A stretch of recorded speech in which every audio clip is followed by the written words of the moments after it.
All right. Hey, everyone. I hope you're doing well. We've survived the first 2 days of e-learning, and I know the learning curve has been kind of high for a lot of us, but you guys have done a pretty good job of hanging in there. So nice job. Um, After looking at how the first couple of days have went, I'm actually going to kind of call in audible. So if you think back to the overview document where we were going to read chapters 5 and 6 and do a little bit of work around character traits, that was the document that was posted earlier this week. We're going to pause on that until after break. And because spring break's coming up and we're going to be away, I wanted to take a little bit of time to give you an overview of a couple of resources that Miss Murillo put together for us, which are awesome. I also wanted to go over student work expectations to make sure we're on the same page and then give you guys a little bit of a chance to revise your work because some of us need to spend a little bit more time reading the directions and using the resources that are available. So let's start with the resources from Ms. Morello. If you go on the website, she's been working the last couple of days on giving an overview of what e-learning is going to look like from the library standpoint. She's doing book talks to get you guys interested. And then she also has a lot of different resources here that you guys can use from a literacy standpoint. There's books, there's ebooks, there's different crash course series. There's a lot of good stuff here. So if you guys find yourself bored over spring break and you want a little challenge, go to the LLC website. She also has a document here, which is linked into this presentation, where you can get ebooks. There's different ways to be kind of creative around literacy. I don't know if you guys know who Ben Clanton is. He's a great young adult author. My son is in love with him. He does a graphic novel called Narwhal and Jelly Jolt, which is really, really funny. But there's a lot of different ways to kind of get involved with that author and other authors. There's sites where you can get ebooks from. So if you guys are looking for something to read or want to be creative, this would be a really great resource. So again, this is going to be linked into my document. I'll show you that a little bit later. So very cool, a couple cool resources there for you. Now, I want to switch gears. I want to go to the work that we're doing for class. And one of the things I want to kind of touch base on is making sure that you're using the resources. A number of people, I'm getting the impression, are kind of going right to the homework without looking over the PowerPoint, looking at the notes, looking at the mini lessons, watching the videos that are included. And they're rushing through the work because the work that I'm seeing being produced, not by everyone, but a sizable amount doesn't represent what you do in a normal classroom setting. So I know we're at home, but I want you guys to remember all the hard work that you've done this year because you guys can do a lot better than some of the work that I've seen so far. And a lot of us are doing amazing work. Keep it up. But what I want to do is kind of show you examples of student work that meet standard and don't meet standard. And these are taken from actual students. I retyped them so no names are applied. And like we've done in class, the only way somebody's going to know if this is yours is if you tell them. So this is a learning opportunity. And I've taken questions from our first two assignments on genre and on the setting. So let's look at this, guys. So the first question I wanted to talk about was the assignment from 2 days ago, where I asked you, starting off with, what the genre of Hoot was. Now, if you looked at the presentation that day, there were like 16 slides with definitions of what genre is, examples, and then you had slides going over the different types of genre, like historical fiction, realistic fiction, science fiction, mystery, and it gave you different characteristics of each genre. So it was really telling who looked at those notes and who didn't, just based on your answer to this question. So on the left side here, you're going to see examples of questions that don't, or answers that do not meet standard, and kind of the reasoning why. And you're going to get examples of those that do meet standard on the right-hand side. So looking here, the question was, what was the genre of Hoot? And this person, and this is not one person, this was about 10 of us, responded to something like this. In Hoot, is that people in power sometimes take advantage of those who are not in power. And there are multiple reasons why this one doesn't quite meet standard. And I listed in there, like, one, if you're writing an incomplete sentence in response to the question, you have to restate the question. That would sound like the genre of Hoot is. It doesn't really make sense. I know what this person was trying to do, but when you type it all out and you read it, they skipped some words, they worded things awkwardly. So you want to make sure you proofread what you're going to write before you turn it in. You notice that Hoot is lowercase and not italicized. We need to do that. That's one of the rules, grammar rules that we're following. And also, do you guys notice that it's listing a theme, not a genre? We just did our theme essays, which I understand the confusion, but it's really important to focus on what the topic and the focus of the lesson is going to be. Um, a meet standard answer for this one, really simple. The genre of Hoot is realistic fiction. Notice the italicized title, the excuse me, the question is restated, and they have the correct genre. A couple of you said mystery, and I accepted that. It's in the first couple chapters, it does kind of seem like a mystery, but by the time you get to today's reading, you're going to realize that it's not really a mystery anymore because we have the answers. But the first couple, I can see where you can make the case for mystery, so I accepted that on the homework. Okay, another question.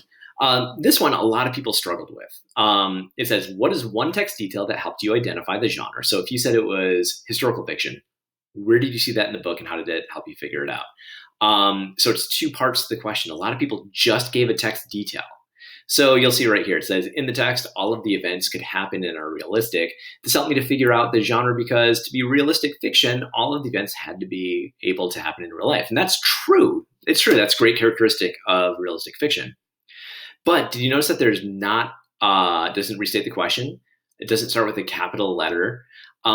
There's no text evidence given. It's very broad. It's just more describing what realistic fiction is as a genre, not why Hoot is an example of realistic fiction. Another example is over here, which meets standard. It says, one text detail that helped me identify the genre of Hoot was the line, he preferred to read comics and mystery books on the morning ride to Trace Middle.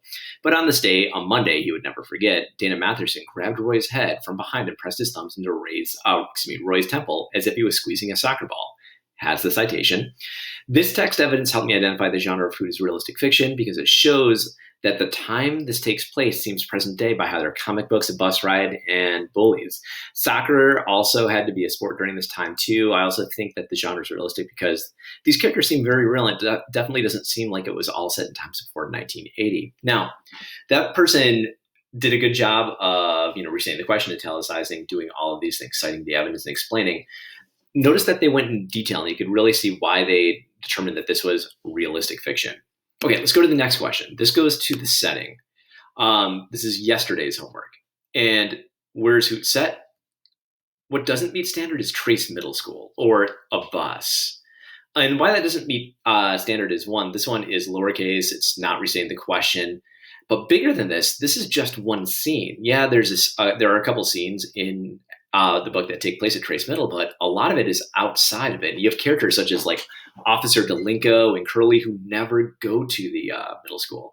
So yes, Trace Middle School is a scene, but it's very specific. It's too specific. The whole story doesn't take place there. There are parts of it that do. The standard, Hoot is set in Florida in the town of Coconut Cove.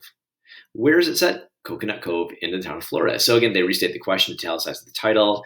They share the time, the town and state. Now, why that's important is it's not too specific. It's not just a scene. It's kind of overall, where is this taking place?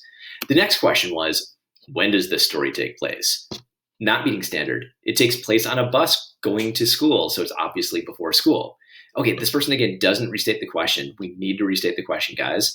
Lowercase, again, no capitalization or punctuation. And again, they're just talking about one scene. That's a couple pages in the book. But again, there's other parts of the book that aren't taking place before school. There's scenes at school. There's scenes at home. There's scenes at the Pancake House field construction site. So it's really important you're not being too specific when you're talking about this. An example of meet standard, I think it takes place only a few years in the past because they all have cell phones and school buses. Notice how they're using specific technology, but they're pointing to specific things that help them figure it out. Notice that they said it takes place in the past. So this person needs to explain why the past, and here it is. They rate each other notes. I don't think it's like now because the kids aren't going on their phones like crazy, and the only time they have used their phones was to call the cops. So you see modern technology, but it's not as prevalent as it is now. So this person did a really good job of pointing to evidence and explaining how it helps them narrow it down, that it's recent, but not like in the last maybe 2-3 years. Okay, next one. How does the setting influence the characters? Roy got beaten up by Dana. Again, does not restate the question. There's no capitalization. And then a lot of people put something that happened, but they didn't explain how is this tied to the setting. So could he not have gotten beaten up anywhere else? Yes, that's an event that happened, but did the setting directly contribute to that? So look at the meet standard. It influences Roy a lot because he's used to snowy Montana and he's still getting used to Florida with all the new kids. He misses his old town, and the simplest thing like running on a flat sidewalk even affects him. Now, the influence, yeah. In those first couple of chapters, you can see Roy all the time thinking back to Montana, missing snowboarding, missing just the land, missing his friends. So this is very specific. You see Roy really missing. And the other route you could go is, doesn't he get bullied by Dana for being from Montana? They keep on calling him Tex and Cowgirl, and he's not accepted with friends there. People don't stand up for him when he's getting bullied on the bus. All of those are routes you could have gone with, how the setting influences one of the characters. Then the fourth question goes with the last one. How does the setting influence one of the characters? Roy would not have noticed the strange boy if it weren't for Dan bullying Roy, so he would see the kid. So it doesn't restate the question. It's not a line from the text. They have the wrong character. It's not Dan, it's Dana. This doesn't really answer the question of how the setting influences the characters. It's just kind of like, okay, another thing that happened. And I'm sorry, I didn't change the title on this one. This is actually the fourth question, where it says, what is a line that supports how the setting influenced the character? So that's my bad on this one. But this is not a line that backs it up.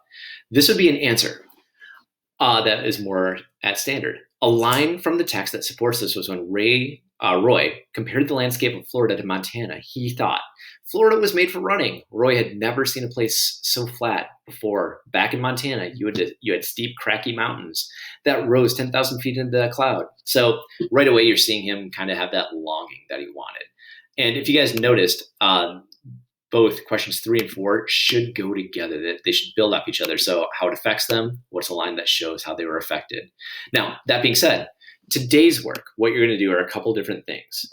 Some of us are going to have a little bit more work than others. I want everyone to read chapter 5 in Hoot. Then there is a form that I'm putting on Google Classroom. And all the form is asking you for a summary of the chapter. You're just going to write one paragraph.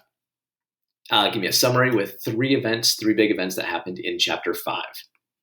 The next thing I want you to do is check out those documents that I mentioned earlier from Ms. Morello. So you have the e-learning site right here where you can go right to the LLC. If you click on this link, you can get that second page I showed you earlier. Then, guys, this is where some people will have to work. On your genre assignment, which was from March 18th, if you received a 6 out of 8 or less, so if you received a 6 or a 5, I want you to revise your work now that you've seen it at standard. Submit it when you're done, and I'll give you the higher of the 2 grades. On yesterday's homework, on setting, if you received a 12 out of 16 or less, I want you to revise your work and make sure that you're following all these things we looked at in this column when we were looking at what makes standard or not. Now, the last thing in here is kind of a little test because I'm getting the sense that not everyone is spending the time watching the videos. This one is definitely the longest one, but the other ones were 4 minutes or less. So how I'm going to know if you're actually watching the video? You will, of course, read chapter 5 and complete the form. But down here where it says, have a good spring break and spread some positivity, do you notice how this is linked in? We've had a really long couple of weeks with everything that's been going on. And, this week I have completely missed hanging out with you guys in the classroom, and I miss your positivity and just, how awesome you guys are. And one of my favorite things that we do this year is we have done shout outs. So I want you guys to show me that you're listening to this by clicking on that link right here where it says positivity. And I want you to give a shout out to anyone at McClure. It can be teachers, it can be students. It does not just have to be in our class. And I want you to make a video where you share their name and why you think they deserve to be recognized for being so awesome. And so this is just a way to kind of spread positivity. And what I plan on doing is sharing this with Ms. Mopix and Ms. Guerin's class also. So if you call out one of those kids, they'll see it. They can call you guys out. But it's just kind of a good way to build some positivity going into break. All right, guys. I think that's everything. That's a lot of information. Like always, do not hesitate to let me know if you have any questions. I look forward to talking to you guys and have a great day. Bye-bye. And enjoy break. I'll talk to you guys after then. And if I don't catch you before, guys, hang in there. Bye-bye.